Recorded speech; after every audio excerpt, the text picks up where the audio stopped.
ঢাকা ৮ আসনের একটি এলাকায় এক ব্যক্তি অভিযোগ করেছেন তাকে প্রাণনাশের হুমকি দেওয়া হচ্ছে এবং এলাকা ছাড়তে চাপ সৃষ্টি করা হচ্ছে। ভুক্তভোগীর দাবি, বিএনপি নেতা মির্জা আব্বাসের অনুসারী পরিচয় দেওয়া কয়েকজন ব্যক্তি এই হুমকি দিচ্ছেন। তিনি জানান, ঘটনার সময় ভিডিও ধারণ শুরু করলে অভিযুক্তরা কথা বলতে অস্বীকৃতি জানান। তার অভিযোগ, গণপূর্তি ঠিকাদার সমিতির সেক্রেটারি রফিকের ভাইয়ের নেতৃত্বে এই হুমকি দেওয়া হয়েছে। ভুক্তভোগী আরও দাবি করেন, তাকে বলা হয়েছে আগে হাদিয়ামের একজনকে হত্যা করা হয়েছে, প্রয়োজনে তাকেও হত্যা করা হবে। এ বিষয়ে অভিযুক্ত পক্ষের বক্তব্য পাওয়া যায়নি। ঘটনার সত্যতা যাচাইয়ে প্রশাসনের তদন্ত চলছে বলে জানিয়েছে স্থানীয় সূত্র। Desk report, motherland24.com। বলেন আমার কি করবেন বলেন। আমি থাকতে পারবো না এলাকা, বলেন কি হইছে ভাই, কথা কম করবেন। এটা কার এলাকা?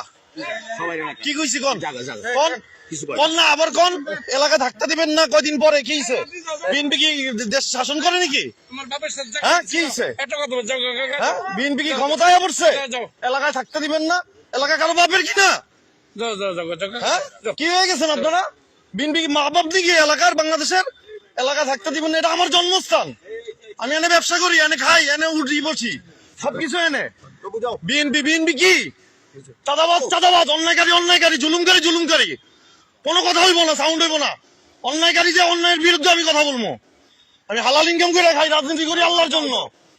কে আছে আমার বাধা দিব? কত বড় সেট কে আছে বিএনপির? কিছু কইব? মাদারল্যান্ড 24, মাতৃভূমি, বিশ্ব সংবাদ 24 ঘন্টা।